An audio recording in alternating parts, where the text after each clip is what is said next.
സഥ ചരിത്രത്താളുകൾ മായ്ച്ച് പുതിയ ചരിത്രം കുറിക്കാൻ മാത്രം, പുറത്തിറങ്ങാൻ വെമ്പൽ കൊള്ളുന്ന പത്രങ്ങൾക്ക് കുറിപ്പുകൾ എഴുതാൻ മാത്രം, വിഷയങ്ങളില്ലാതെ വിഷാദിക്കുന്ന കഥാകാരന്മാർക്ക് വിഷയങ്ങളുണ്ടാക്കാൻ മാത്രം, ചെവി വട്ടം പിടിച്ച് പേന നെഞ്ചോട് ചേർത്ത് കടലാസിൽ കിടന്നുറങ്ങുന്ന കവയത്രിമാർക്കും കവികൾക്കും ഹാ എന്തു മധുരമാം വിഷയം വന്നു തൂലികയിൽ, പിന്നെ പിന്നെ കടലാസിലും ഒരിറ്റു നൊമ്പരമായി,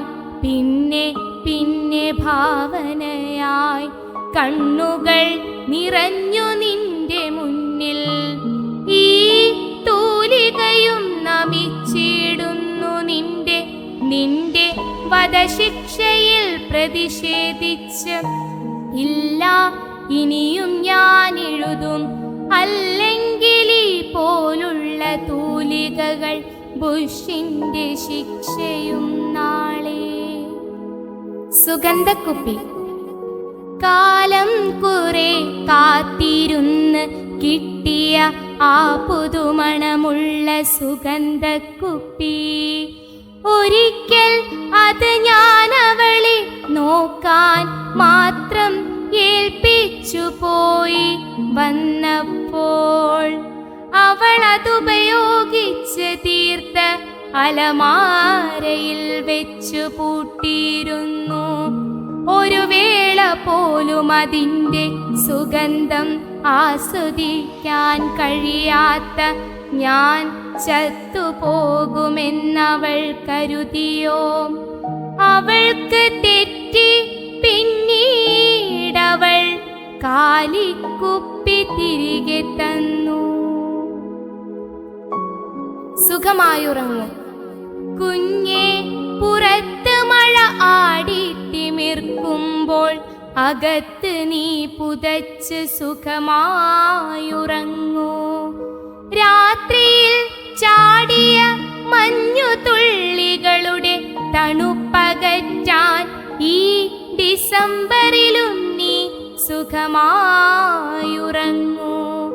മദ്യപിച്ച് ബഹളമുണ്ടാക്കുന്ന നിൻ അച്ഛൻ്റെ ഗൗരവത്തിനിരയാവാതിരിക്കാൻ ഈ രാത്രികളിൽ നീ സുഖമായുറങ്ങൂ.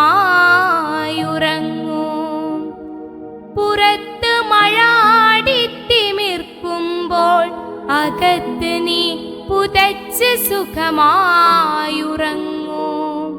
രാത്രിയിൽ ചാടിയ മഞ്ഞുതുള്ളികളുടെ തണുപ്പകറ്റാൻ ഈ ഡിസംബറിലും നീ സുഖമായുറങ്ങൂ. രാത്രിയിൽ മദ്യപിച്ചു വരുന്ന എന്നാറ് സുഹൃത്തുക്കളുടെ ചീത്തവാക്കുകൾ കേൾക്കാതിരിക്കാൻ നീ സുഖമായുറങ്ങൂ.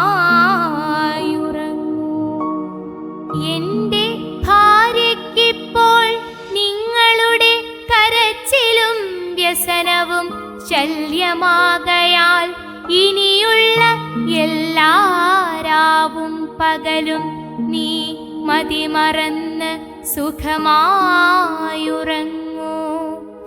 ഒരിക്കലും എഴുന്നേൽക്കരുത് നീ മരിച്ചാലും.